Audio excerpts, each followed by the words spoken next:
17 दिसंबर साल 1971 ये वो तारीख है जो सदियों तक याद रखी जाएगी।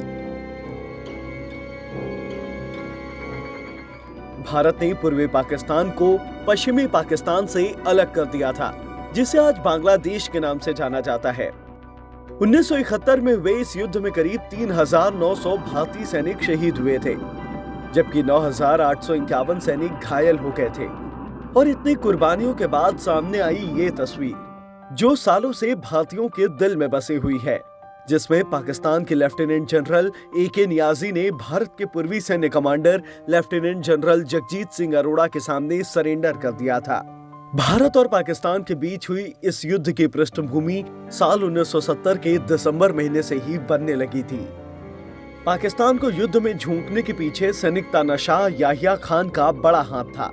उन्होंने उसी साल 25 मार्च से ही पाकिस्तान की जन भावनाओं को कुचलने का आदेश दिया था। शेख मुजीब गिरफ्तार कर लिए गए थे। बड़ी संख्या में अब के बांग्लादेश के शरणार्थी भारत आने लगे थे।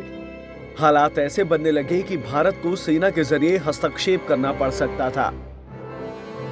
तब की प्रधानमंत्री इंदिरा गांधी ने उस वक्त की सेना प्रमुख जनरल सैम मानेकशॉ से इस पर राय ली।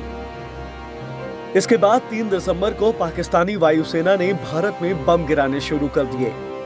भारतीय सेना बांग्लादेश के अंदर घुसते ही चली गई।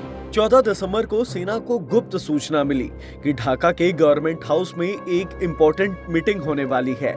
इंडियन एयरफोर्स ने इस मीटिंग से पहले ही गवर्नमेंट हाउस के मेन हॉल की छत ही उड़ा दी। बांग्लादेश की आजादी के लिए लड़ाई जीतने में इंडियन आर्मी को 13 दिन लगे। 13वें दिन ही सैम मानेकशॉ का जनरल जैकब को मैसेज आ गया कि सरेंडर की तैयारी के लिए आप तुरंत जनरल अरोड़ा के साथ ढाका पहुंचे।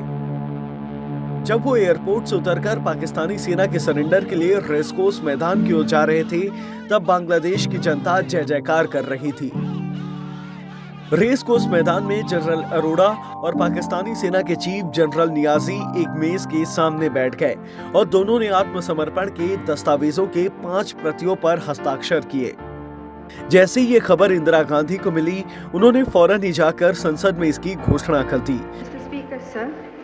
I have an announcement to make, which I think the House has been waiting for some time. The West Pakistan forces have unconditionally surrendered. जैसे ही ये खबर अनाउंस हुई तो पूरा देश जीत के जश्न में डूब गया।